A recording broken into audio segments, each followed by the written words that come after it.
Hiro here from Umbra Games with a review of Dragon Quest Builders, played on PlayStation 4. I've become more and more of a Dragon Quest/Warrior fan in recent years, and the series has made some very positive steps in its spin-off titles. The core Dragon Quest series is a turn-based JRPG dating back to the first game released on NES in the States under the name of Dragon Warrior due to trademark issues in 1989. The ninth title was released on 3DS in 2009, 10 skipped the US entirely and was an online game in Japan, and there are confirmed rumors that we'll be seeing 11 on consoles in the States, including PS4 and the Nintendo Switch. There are several spin-offs that have been released over the years.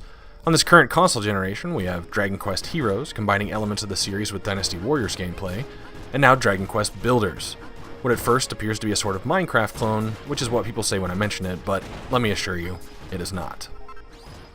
In Dragon Quest Builders, you take the role of the builder, awakened from your grave by the goddess Rubis, in order to reconstruct the world of Alefgard after it's been destroyed by the Dragon Lord. The power to build and create was removed from the refugee citizens, but now returned by you. The game is divided up into 4 chapters, each having their own unique plot that ties together in the end.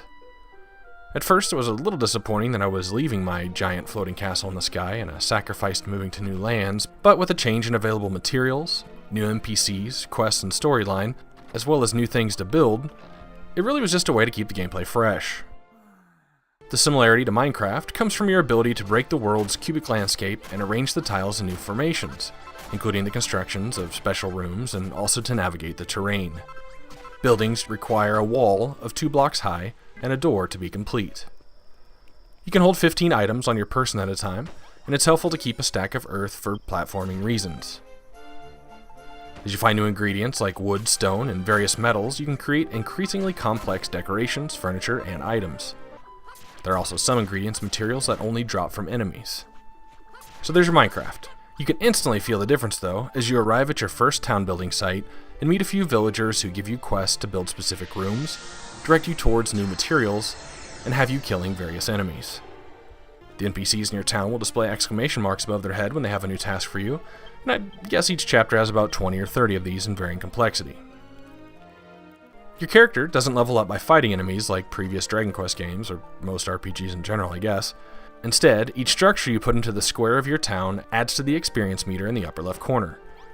Now, I really didn't see a whole lot of benefit from leveling up the town other than it was necessary at certain points in order to progress the story. Several quests will reward you with a Seed of Life, which can be consumed to add an additional 5 HP to your max, but all other stats are determined by what weapon you have in your hand, the armor you're wearing, as well as the shield and 2 accessory slots. Which now leads me to combat. Dragon Quest Builders is an action RPG where you swing your weapons in real time at enemies you see in the wild. By far the most simplistic feature of the game, probably a little to its detriment, but a good majority of your combat will be swinging a melee weapon, sword, hammer, or axe of your own construction, and watching for enemy patterns and special moves in order to move away. Honestly feels a little more like a Zelda game in that respect, complete with the charged sword spin.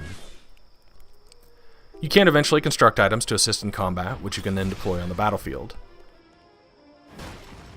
Every few quests you complete, your town will trigger an attempted invasion, and enemies will attempt to destroy your buildings, but you can also create various city defenses to aid you as well.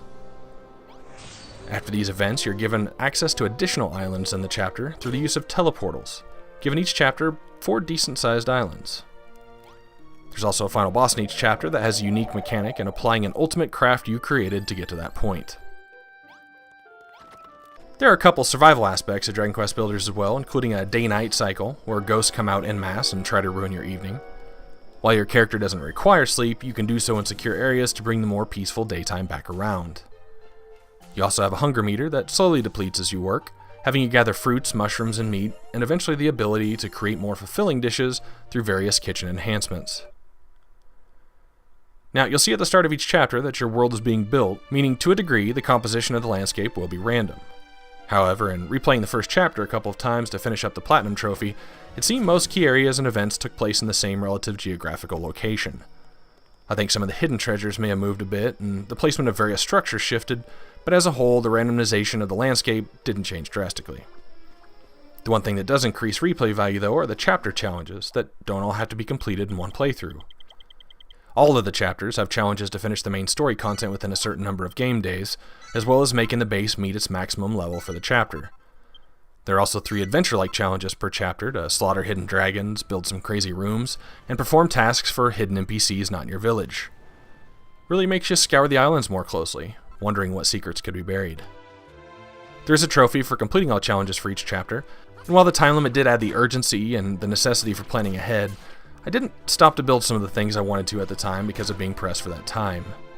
I wasn't aware of the time restriction during the first chapter, as I didn't see a way to view challenges until you completed it for the first time, so it was the only chapter that I had to replay in full. You can make save points before you exit the stage after you discover the challenges, and go back and load up that save and keep going until you meet them before moving on. Now, I'm not sure if it's just years of Square Enix practiced optimization, or the fact that this game is also available on Vita, or the nature of its cartoon assets and cubic architecture, but load times in Dragon Quest Builders are virtually non-existent. The warping between islands, even exiting and reloading if you made a mistake or something, just takes seconds. You can craft chimera wings from the feathers of creatures of the same name to instantly warp back to the village from any outside location, so you never hesitate to move all over the place because of load times. The final feature of Dragon Quest Builders is the Terra Incognita. This land is selectable from the chapter list, and it's basically a free roaming and building area that lets you use the knowledge and recipes you learn playing through the story mode to build whatever you want and share it with friends. The aforementioned chapter challenges open new things that aren't even available through story mode for you to play around with. All in all, there's a decent amount of content. I did struggle with the camera a bit, mainly in indoor areas. A click of R3 will center it close during such occasions, but in some of my first towns I built, I wanted multiple floors, and the smaller nature of the city square you have to build on for points doesn't allow for some of the spacious castles you see later.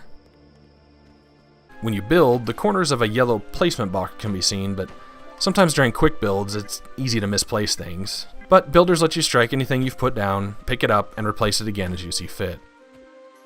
So yeah, I would advise not to be turned off for the reason I don't like Minecraft, because there's a lot more here than just a couple shared mechanics with the ever-popular sandbox title.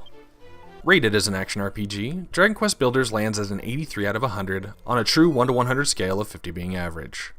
This is Jiro for Umbra Games. Thanks for watching.